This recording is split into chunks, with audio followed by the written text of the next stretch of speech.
Hola amigos, bienvenidos a este último programa del año 2022, último de todos mis programas y último sábado cultural. Naturalmente el próximo lunes vamos a estar de nuevo aquí al pie del cañón, pero este es el último del año. Así es que, ¿qué les puedo decir? Voy a decirles lo que espero recordarme de decirlo también al final del programa, de decir muchas gracias a todos los que han estado este año en forma cada vez más masiva, a veces baja un poco, otras veces sube, pero en general, en promedio ha ido subiendo la asistencia a este sitio, ha ido llegando más gente, hay más deditos para arriba, cosa que es muy importante para mí. A usted no le cuesta nada marcar el dedito, nada, ni siquiera tiempo, un medio segundo, y a mí me favorece mucho. Es importante para los youtubers tener estos signos para arriba desde el punto de vista de nuestros ingresos en YouTube. Tenemos que vivir de alguna cosa, ¿verdad? Quiero agradecerles eso a los que han estado todo este tiempo conmigo en Patreon, en Flow, a los avisadores que tenemos, a la gente que me manda mail o WhatsApp, o lo que sea, donde me dan idea o me hacen comentarios o me saludan simplemente. ¿Para qué hablar también de aquellas personas que han aparecido por mi casa para traerme una botella de vino, una fruta, alguna cosa, un libro? Me han llegado muchos libros por ese lado. A todos les agradezco mucho. Este programa no podría existir sin ese apoyo bastante masivo, y espero que siga siendo así. Mientras la salud me dé, yo voy a estar en esto. Y ahora, dos cosas más antes de entrar en materia. Ignacio, no olvidemos a Ignacio. Esa criatura depende de nosotros, porque somos nosotros los que estamos ayudando a los papás para que puedan adquirir los remedios que mantienen con vida a esa criatura. No olviden que eso es lo que está en juego. Esto no es un tema, digamos, menor, una cosa transitoria. Esto requiere un apoyo más duradero. Yo no digo que para toda la vida, pero podemos, sobre todo si no hemos participado todavía esto, si no hemos entrado a hacer una transferencia, unas luquitas, sería el momento de hacerlo, ¿no creen ustedes? Segundo, les quiero recordar que en mi sitio están dos ofertones. Uno, Envejezco, Muérese e Insurrección, los dos libros juntos, un combo por 24.900. Y el libro La Torre de Papel, que es mi último opus, por 9.900. Les quiero recordar, además, que tenemos una excelente empresa de distribución. No es nuestra, la contratamos. Y en un día en Santiago están los libros en sus manos, en un día. Y en provincia puede ser 2 días. Y ahora voy a cumplir, finalmente me decidí a hacerlo, de leerles el primer capítulo, no es ni siquiera un capítulo, no alcanza a ser tanto, de este libro para que se den una idea de qué trata. Porque aquí explico de qué trata el libro, para que ustedes sepan qué es lo que quieren, qué es lo que van a comprar si quieren comprarlo. Entonces, este primer capítulo, que dura una página y un poquito más, se llama Un prefacio desastroso, y dice así: para castigar a los constructores de la Torre de Babel, quienes en su desenfrenada arrogancia pretendían alcanzar el cielo, vino Dios y confundió sus lenguas y ya no pudieron entenderse y edificar. La Torre de Papel, en cambio, desde el primer día comenzó a ser erigida por albañiles hablando en todas las lenguas del mundo. Nunca los unió un designio común. Cada quien ha querido siempre alcanzar su propio cielo. Frecuentemente se acuchillan por la espalda y se sacan unos a otros los ojos. Inician incendios para aniquilar la obra ajena. Se empujan por las ventanas. Disputan, se desdeñan, se burlan, se sabotean, se traicionan y crucifican. Y aún así la torre se ha elevado y sigue elevándose. Pero cuánto se apila de desechado, olvidado, desdeñado, inutilizado y sepultado en los escombros que rodean la construcción. De eso trata este libro, de los escombros míos y principalmente de los de la humanidad.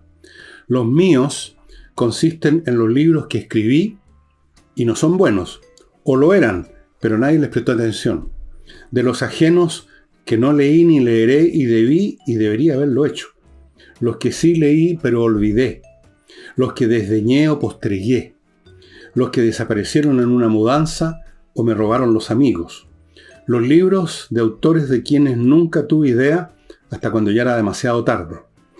Todo lo que como lector no consumí, ni se consumó, ni se logró, ni fructificó, ni justificó. Es también el libro de los libros solo hojeados o leídos a medias o tardíamente, y ya es tarde para reparar esa falencia, porque a mi edad solo me queda la esperanza de no ser operado de la próstata. Y están los escombros infinitamente más importantes que los nacidos de mis deficiencias. La inmensa montaña de escombros de lo perdido por la humanidad. Las cenizas en que se convirtieron los libros quemados en la pira de una inquisición. Los restos invisibles de los no publicados por razones políticas o religiosas. Los amontonados en una bodega esperando el día de su resucitación en una vitrina, pero olvidados y finalmente convertidos en pulpa.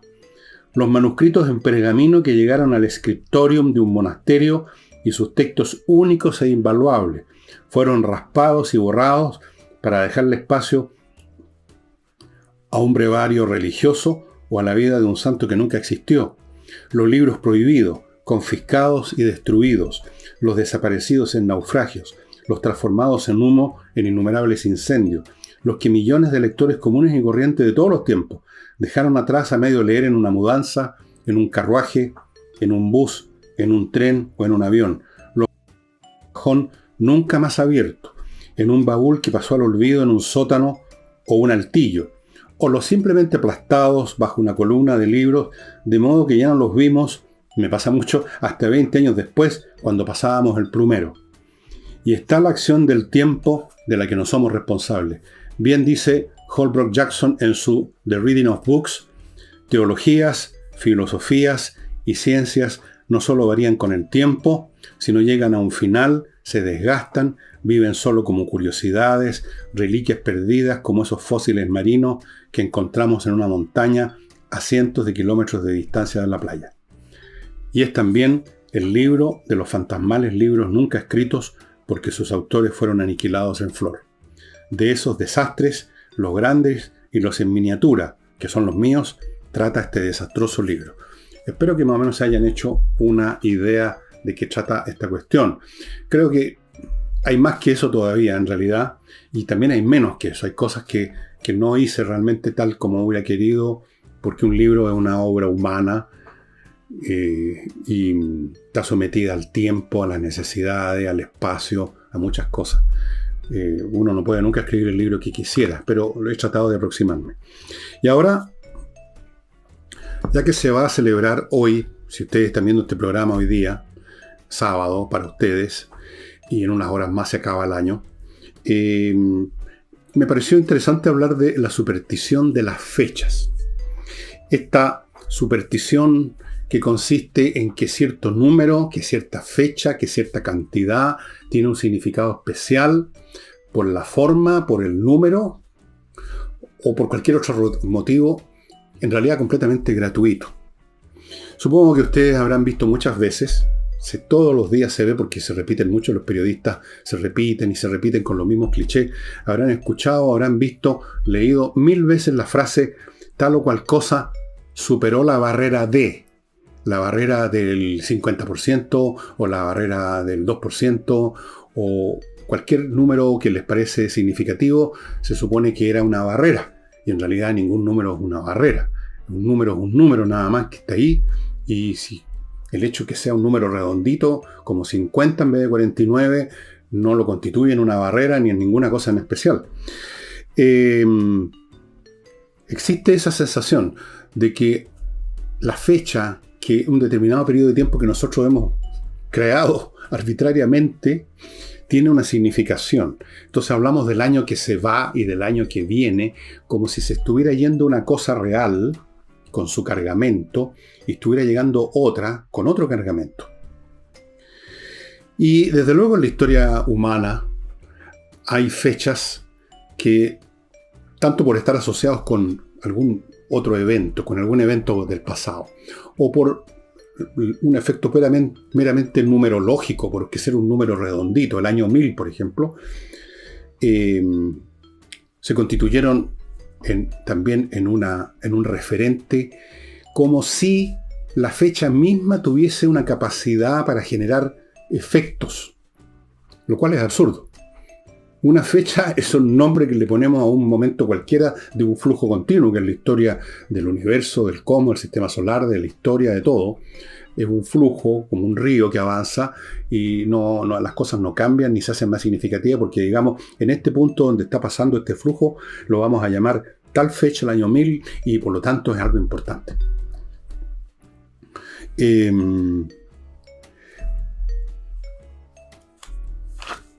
Cuando un año es significativo, cuando una fecha es significativa, no es por la fecha misma, por supuesto, no es por el nombre de la fecha, sino porque simplemente en esa parte del calendario, según el calendario que usemos, un flujo que es un continuo infinito, manifestó un evento, un proceso más dramático, que se hizo más presente, pero no por obra del año, del calendario, sino por obra de la dinámica histórica misma, y a la cual le hemos puesto una fecha o le tocó una fecha, y eso es todo. La causalidad, los fenómenos del tiempo no son otra cosa que los fenómenos de la vida, que es un flujo de infinitos vectores que se entrelazan, que a veces no se tocan, que a veces van en cursos paralelos, que a veces interactúan, que a veces se retroalimentan. Todas las posibilidades. Absolutamente todas las posibilidades de absolutamente todos los vectores. Y ese flujo, esa especie de río, esa especie de corriente, para nosotros toma la forma de tiempo. Así es como vemos ese flujo. Pueden haber otras entidades inteligentes en este mundo, en este universo, o hay un Dios para el cual esto no transcurre en el tiempo, sino que es una cosa instantánea, como cuando uno ve un cuadro y, salvo que uno sea muy distraído, lo ve en su conjunto instantáneamente, de un solo vistazo. Uno no va haciendo así, digamos, por el cuadro, alguien podría hacer eso, y ahí ese cuadro empezaría a existir en el tiempo. El momento en que vemos esta parte del cuadro, el momento en que vemos esta otra parte del cuadro, y así sucesivamente, pero eso no cambia lo que está ahí. El cuadro estuvo siempre ahí entero, completo. Somos nosotros, nuestra percepción, que lo vamos percibiendo como si el cuadro estuviera en el tiempo, y somos nosotros los que percibimos el mundo de esa manera. De forma que esto de las fechas, por supuesto, que cambió el año, que no cambió el año. Pensemos una cosa muy simple. ¿Cuándo empieza y cuándo termina un año? ¿Qué es eso? En el fondo, lo que tenemos aquí es que la Tierra orbita alrededor del Sol, y en un momento dado completa, no es un círculo entre paréntesis, es una elipse, completa su trayectoria. ¿Pero dónde la completa? La completa en el punto donde hemos decidido que se inició. Pero ¿cuál es ese punto? Puede ser cualquiera. ¿En qué parte un círculo empieza o termina? Donde usted quiera. No cambia absolutamente nada. Es una superstición de almanaque esto del tiempo, en muchos sentidos. Ahora, el hecho es que le damos a las fechas una cierta importancia, un significado. Le damos una importancia y un significado, por ejemplo, a la fecha del cumpleaños. Le damos importancia al cambio del año. Se va el año viejo y llega el año nuevo. Si es un año con un número especial, parece adquirir más peso. Yo le he mostrado ya un libro que estoy releyendo que se llama Millennium, que tiene que ver precisamente con lo que pasó en la Edad Media, en la cercanía, un poquito antes y un poquito después del año 1000. El año 1000, o un poquito antes, un poquito después, pareció importantísimo porque se cumplían 1000 años desde el momento del nacimiento de Cristo. Esto, por supuesto, fue importante para los cristianos. Cuando llegó el año 1000 no pasó nada, porque habían especulaciones que era el acabo mundo, que venía de segunda vez el Mesías, pero antes de eso iba a venir Satán e iba a hacerse dueño del mundo por un periodo, pero luego iba a bajar el arcángel San Gabriel y finalmente iban a liquidar al demonio, un montón de cosas. No pasó nada al 1000, nada especial. Es un flujo continuo la historia, como les digo. Pasaron las cosas que estaban pasando, que tenían que pasar de acuerdo a la dinámica de la historia. Pero entonces se decidió que no era el año del nacimiento, sino que era el año de la muerte, o sea, el año 1033. Ahí era cuando iba a venir el demonio, después iba a venir el arcángel, etc. El libro es muy interesante, se lo mostré hace un tiempo, quizás debería haberse lo mostrado ahora de nuevo, porque en el fondo es la historia de este periodo tan brutal, tan salvaje, tan atrasado, tan fanático, tan cruel, que fue el medioevo en Europa.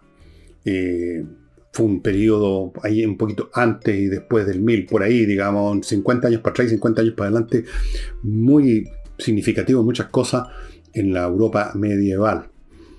Pero no tiene nada que ver con el año 1000, por supuesto. No tenía nada que ver con ese número, tenía que ver con los procesos que venían ocurriendo.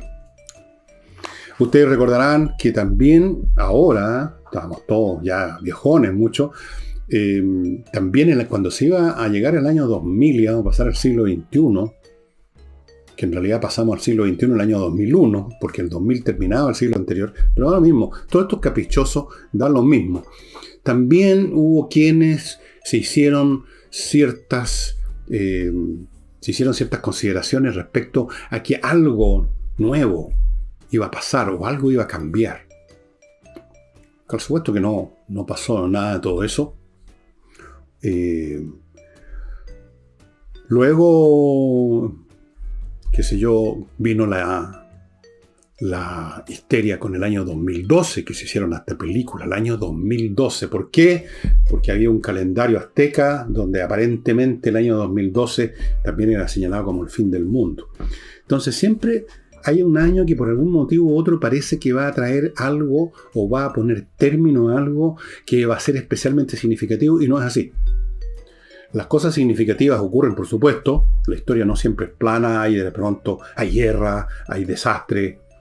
Pero eso no tiene que ver, digamos, con las fechas que nosotros le ponemos. Tiene que ver con procesos que vienen preparándose por mucho tiempo y finalmente se hacen presentes ante nuestros ojos, como lo vivimos en Chile en octubre del año 2019. Cosas que venían preparándose, pero no las veíamos. Entonces ahora la fecha 19 de octubre del 2019 parece algo especial, porque simplemente ese fue el momento en que erupcionó lo que se estaba preparando de antemano. Ahora, esto de darle significación a ciertos cortes que uno arbitrariamente le pone al flujo de la vida, de la historia, no crean ustedes que yo lo estoy considerando una cosa absurda o tonta, porque cumple una función. Pero antes de contarles la función que yo creo que cumple, me van a permitir ustedes recordarles unas 3 cositas. Primero, invierta en USA.cl, esta empresa chilena norteamericana que le facilita tremendamente sus inversiones en Estados Unidos, porque prácticamente usted, fuera de llevar la plata y llevar las ganas de invertir, no tiene que hacer nada. Ellos se encargan de mostrarle oportunidades de inversión en franquicias. Tienen miles de franquicias disponibles. Ellos le muestran oportunidades inmobiliarias, muchísimas, de todo orden en Estados Unidos. Comprar casas, departamentos, edificios, centros comerciales, terrenos, estacionamientos, playa, fondos, lo que sea. Le abren cuenta corriente en bancos norteamericanos, le consiguen crédito en esos bancos, lo ayudan a constituir sociedades comerciales en Estados Unidos, lo ayudan o le tramitan la visa de residencia, todo en inviertanusa.cl. Continúo con un buffet de abogados dedicado a los temas penales. Aquí tenemos otros avisadores que tienen otro tipo de emprendimiento. Este es lo penal. O sea, si usted ha sido acusado, con o sin razón, ha sido acusado de un crimen, de un delito, de algo que entra en el Código Penal. Bien, González y compañía es un buffet formado por abogados que en su momento fueron fiscales, es decir, conocen la parte acusadora, conocen muy bien toda la mecánica de este asunto y por lo tanto en su calidad de abogados tienen una tremenda ventaja, en muchos sentidos. Uno de los abogados de González y compañía ganó un caso importantísimo hace un par de años, una persona que le habían acusado de una serie de cosas que no eran y lo estaban liquidando profesionalmente, y el hombre se defendió con González y compañía y le sacaron la cresta a los acusadores y el hombre se fue con los bolsillos forrados de plata. González y compañía, estimados amigos, expertos en derecho penal. Si usted además ha sido acusado injustamente, como hay tantos casos últimamente, con mayor razón póngase en manos de González y compañía. Y continúo con kmticket.cl,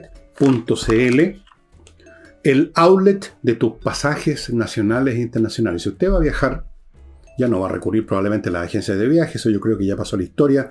Hay muchas maneras en que uno se las arregla en internet, pero uno no es experto y puede no optimizar la compra, puede no optimizar nada, puede perder plata, puede perder oportunidades. kmticket.cl saben de este asunto al revés y al derecho. Cotice su próximo vuelo con ellos. kmticket.cl.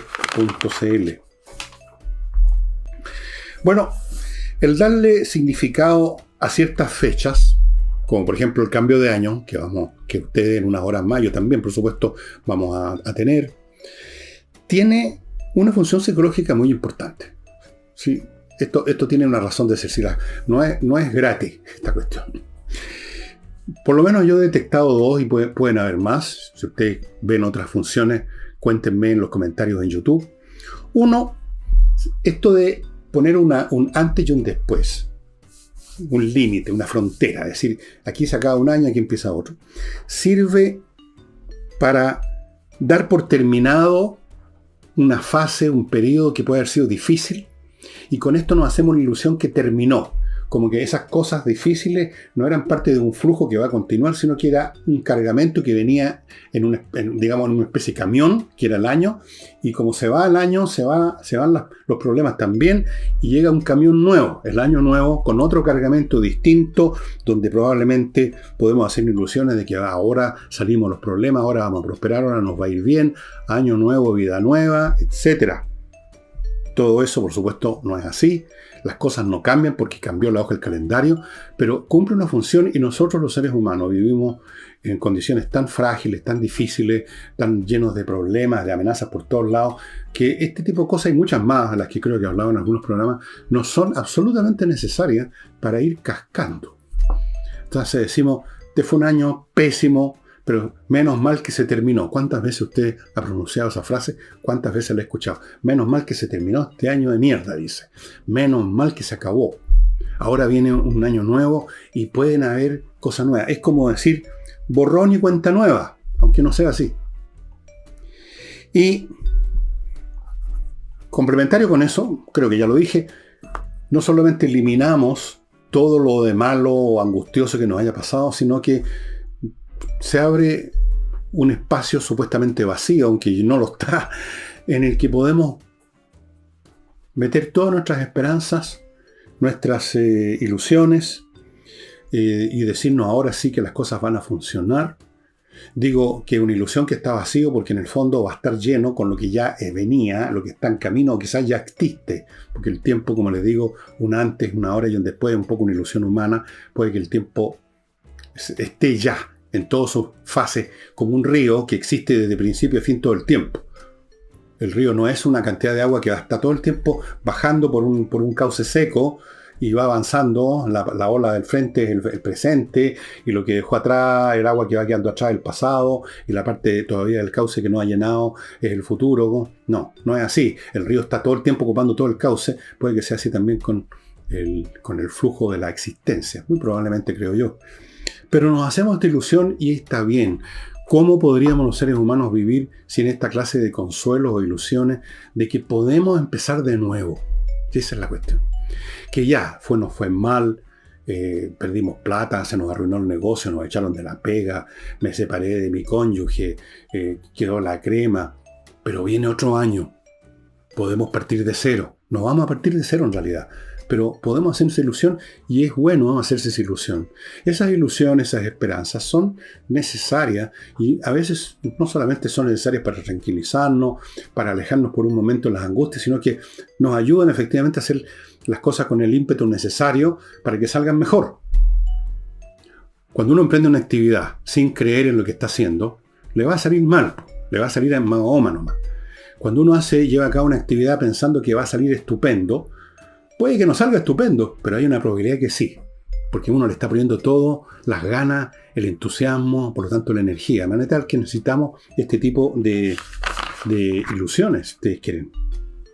Es una ilusión que permite tolerar una existencia que, seamos realistas, no lo digo yo, lo ha dicho todo el mundo, lo sabe todo el mundo, salvo los muy jóvenes. Es un compendio, más bien de fracaso, de penas, de tristeza, de esfuerzos fallidos, de penalidades, mucho más que de triunfos y de goces. Hay triunfos y hay goces, pero lo otro es lo más abundante. Si no pudiéramos, por un lado, olvidar, si no pudiéramos decir, bueno, este periodo malo se va con el año y ahora viene borrón y cuenta nueva. Si no pudiéramos hacer eso, ¿cómo? ¿Cómo nos las arreglamos, estimado amigo? Mañana será otro día, decimos. No va a ser otro día. En cierto sentido va a ser el mismo día. Pero tenemos que pensar, tenemos que creer como si fuera a ser otro día. En el fondo todos sabemos muy bien que las cosas no van a cambiar porque arrancamos una hoja del calendario y apareció otro año. Pero hay cierta sabiduría en engañarse a sí mismo en algunas cosas.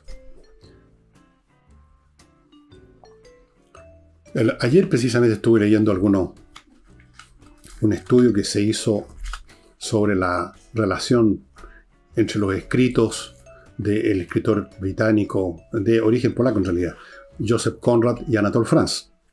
Conrad tenía mucha admiración por France y en este estudio que leí, el autor veía las muchísimas partes de obras de Conrad donde está haciendo uso no solo de pensamientos y material de France, sino que incluso a veces casi de frases apenas cambiadas. No es que fuera copión Conrad, un gran escritor por su cuenta, de todas maneras, pero estaba muy influido. Y en alguna parte se menciona cómo Anatole France, que era tan inteligente, decía que el exceso de lucidez y claridad para ver las cosas como son es una forma de locura, al final de cuentas, porque las cosas como son en realidad pueden ser bastante oscuras o bastante terribles. Más vale parecer tonto y engañarse un poco. Poco dice eso. Más vale hacerse ilusiones. Más vale creer que mañana será otro día. Más vale olvidar, cosa que es un acto no de lucidez, sino que de opacidad. Pero necesitamos. No podemos estar pegados con todas las desgracias que nos han ocurrido. Tenemos que olvidarlas, tenemos que superarlas. Superar es olvidar al final de cuentas. Y eso es muy importante. Ahora, uno se preguntará qué es el tiempo, entre paréntesis, ya que estamos hablando del calendario, los años, el pasado, el presente, el futuro. Esta es una pregunta que es casi imposible de contestar así como así. San Agustín, el famoso príncipe de la Iglesia Católica, decía: si no me preguntan, sé lo que es el tiempo. Si me preguntan, no puedo contestar. Es una de las cosas inteligentes que dijo San Agustín. Yo cuando estaba en el colegio y en los cursos que ya empecé a estudiar, o sea, me tocó estudiar física, y leí libros, no solo los textos de estudio de esa época de física, más de algún libro de estos de difusión para niños, de física, cómo es el mundo, el universo, todas esas cosas bien sencillas, por supuesto, se hablaba de la flecha del tiempo. El tiempo tiene una dirección, del pasado al futuro. Lo que está pasado desapareció, se desvaneció, el futuro todavía no existe. La flecha, que es el presente, yendo hacia el futuro, es lo único real. Es como una línea. Y yo creo que todos tenemos esa noción, que es como de sentido común, esa sensación, y nos parece bastante razonable esa manera de ver el tiempo. Pero hay quienes lo ven de otra forma. Hay quienes lo ven como un flujo constante que existe ya en todos sus aspectos todo el tiempo, como ese río que desde el principio al final ya existe, que no hay un movimiento de un frente de agua que va avanzando por un cauce, sino que el río es un movimiento que está todo el tiempo aquí y allá, digámoslo, por decirlo de algún modo. Y puede ser que el tiempo, que es un flujo de energía en última instancia, todas las cosas que ocurren en el universo, el movimiento de los planetas, las estrellas que explotan como supernova, nuestros organismos, todo es energía que toma una forma u otra de la manera más compleja, y todas esas energías están sufriendo, están en proceso, las energías son procesos, se están moviendo, llamémoslo así, de alguna manera, y están interactuando unas con otras. Somos un campo de energía de una complejidad infinita. Y podemos imaginar ese campo de energía, entonces, como un flujo universal, en una de cuyas partes estamos cada uno de nosotros, digamos, somos parte de esa corriente. Y podemos imaginar que esa corriente no es simplemente algo que va derechito, como quien dice, de la cordillera al mar, donde va a desaparecer, sino que es un flujo que se da 20.000 vueltas, que se mueve en todos los sentidos, que de pronto se bifurca, que luego se une, que luego retrocede, por así decirlo, da una vuelta y se mete en su propio pasado, llamémoslo así, y lo cambia en otro flujo. Yo tengo la sensación, porque no soy físico, pero tengo una sensación que más o menos es así. Y en ese sentido, podríamos decir, en cierto sentido, somos inmortales. Somos inmortales. No porque tengamos un espíritu, creo yo, que sobrevive a la muerte de nuestro cuerpo y ese espíritu se va a otro lado o se reencarna. No. Es más complicado que eso. Es más complicado, y como es tan complicado no lo voy a explicar porque ni siquiera yo me lo puedo explicar a mí mismo como lo intuyo. Pero sí entiendo que hay un flujo, un movimiento infinito, complejo, con miles de vueltas. Y en ese sentido puede tener sentido eso del viaje por el tiempo, porque el tiempo mismo se viaja a sí mismo, por así decirlo. No es una línea continua. Si fuera una línea continua, uno dice, ¿cómo uno va a volver al pasado si el pasado ya no existe? ¿Cómo va a ir uno al futuro si el futuro todavía no existe? ¿Qué es eso? Tontería. Yo pensaba así. De pronto tuve una iluminación, sí, creo yo, y me di cuenta que no es así. Que puede ser de otra forma. Y por eso que esto de ponerle fecha y el año que se va y el año que viene aparece todavía como más gratuito con esta concepción. Pero yo insisto que por otro lado no es gratuito porque necesitamos para nuestras vidas hacernos la esperanza que cada día nacemos de nuevo, que cada día, cada mañana se nos presentan nuevas oportunidades. Aunque quizás en el fondo estamos atrapados en una cadena causal de estos flujos de energía que no tiene cambio. Quizás hemos incluso vivido esto infinitas veces, porque el flujo se repite y se da vuelta y se da vuelta. Y yo he dicho esto que estoy diciendo ahora infinitas veces, lo diré infinitas veces más. Vaya a saber uno. Pero ese tipo de raciocinios no nos sirven para la vida cotidiana. Necesitamos pensar que tenemos oportunidades. Y las oportunidades se presentan en el calendario como el año nuevo que llega.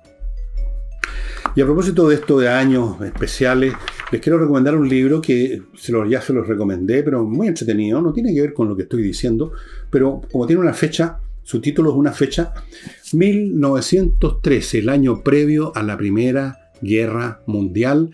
Aquí el autor, que es australiano, hace un viaje por una multitud de ciudades del mundo, incluyendo ciudades de Sudamérica, como Buenos Aires, ciudades europeas. ¿Cómo era ese mundo, esas ciudades, la vida que se vivía ahí, un año antes que viniera ese gran desastre que hasta el día de hoy repercute, que fue la Primera Guerra Mundial?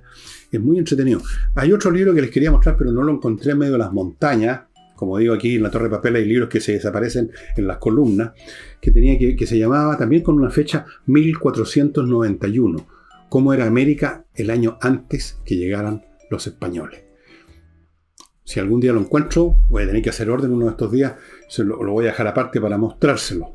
Creo que alguna vez lo hice, lo haré de nuevo. 1913, súper entretenido, estimados amigos. Aquí dice, en búsqueda del mundo antes de la Gran Guerra. Y parte con Londres, fíjense ustedes, ¿eh? ¿Qué me dicen ustedes? Parte 1 del centro del universo. Y parte con Londres. Eso.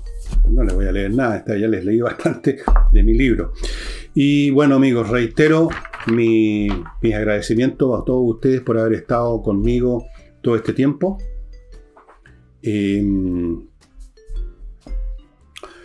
Y a pesar de todo lo que les he dicho, pero porque también se los dije que es necesario, las dos cosas son válidas, que es gratuito, pero al mismo tiempo no es gratuito, les deseo realmente de todo corazón que tengan un excelente año 23, por lo menos mejor que de lo que haya sido su año 22. Yo no sé si su año ha sido bueno, malo, más o menos, probablemente no tan bueno, a nadie le ha ido tan bien este año. Incluso si ha vivido materialmente sin problemas, pero ha sido y sigue siendo bastante angustioso. Espero que, de todo corazón, independientemente de mi concepción sobre este gobierno, yo espero realmente que las cosas salgan bien, por supuesto, y que a ustedes les vaya bien. Me atreví aquí a poner algunas ideas muy breves que se las deseo, que se las voy a contar. Si usted está buscando un mejor año, una práctica bastante eficiente es darse metas alcanzables. Miren qué simple. No esperar en general un gran y maravilloso año con ideas fantasmagóricas y vagas de no sé qué cosa fantástica, sino que dése tareas al alcance humano y que son en sí mismas satisfactorias.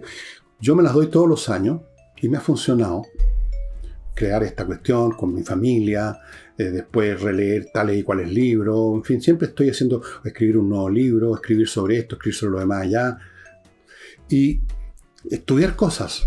Estoy ahora en varias líneas de estudio distintas, algunas son reestudios, no importa. Darse metas de estudio, por ejemplo, no hay nada más entretenido que estudiar un tema que ustedes o no conocen o lo olvidaron, y hacerse un pequeño plan, buscar los libros que están relacionados con eso. Las horas que uno pasa leyendo para irse metiendo en un tema, y no meramente para distraerse, sino que para ir dejando cosas en el mate, a veces por escrito, a veces no, son muy satisfactorias, créanmelo. Yo sé que muchos de ustedes lo saben, pero otros se les ha olvidado en el trajín de la vida, empezaron a dejar de leer, y esto es como una costumbre. Si uno deja de leer, el no leer se convierte en una costumbre. La costumbre de no leer, de cuando tienen un tiempo libre, prender el televisor o la internet, no lo haga. Empiece a generarse una disciplina, un hábito. No se cree metas, créese hábitos. El hábito, por ejemplo, de todos los días, por lo menos media horita, leer sobre tal o cual cosa que a usted le parece que puede ser interesante. No saben ustedes la satisfacción que se obtiene con esas cosas tan pequeñas, estimados amigos. O puede ser otra cosa, qué sé yo, rehacer el jardín, plantar más árboles, reamononar la casa, dedicarse a la carpintería por 6 meses, estar lijando y barnizando una mesa. No es lo mismo. Los trabajos manuales son muy remunerativos desde el punto de vista de la satisfacción, dicho sea de paso. No lo digo por mí porque yo no soy muy dado a hacer cosas con las manos, pero salvo arreglar computadores y relojes, me meto a veces en eso y me funciona, pero no me veo barnizando un mueble. Pero les quiero decir, tareas pequeñas, que no son tan pequeñas, pero digamos alcanzables, esa es la palabra, no pequeñas, alcanzables, pero pueden ser muy grandes, pueden producir una enorme satisfacción. Y además con eso no se crea una burbuja, un mundo propio, donde no entran balas, estimado amigo, porque uno de los secretos también de tener una mejor vida es aislarse de las cosas desagradables. Yo sé de personas que pasan todo el día conectados a las noticias y que ganan con eso, salvo envenenarse, porque en la mayoría de las noticias son malas. ¿O no? Si fueran buenas, yo también estaría conectado todo el día a las medias noticias, pero no. Así que aíslese un poco en su burbuja de estudio, de lectura, y créame que si lo hace y lo convierte en hábito, va a haber conquistado un espacio de felicidad. Y esa es la palabra, de felicidad. Y un gran abrazo para todos ustedes esta noche de sábado, que para mí es mañana. Por lo menos me tomaré una copa con una de estas botellas que les he mostrado, a la salud de todos ustedes por igual, a los que les gusta el programa, incluso a los que vienen a decir algún comentario pesado, pero vienen, a todos por igual, a todos los chilenos, a todos, pero especialmente a ustedes les deseo lo mejor y les doy un gran abrazo. Y sí, y ahora nos vemos entonces el próximo año. Chao, chao.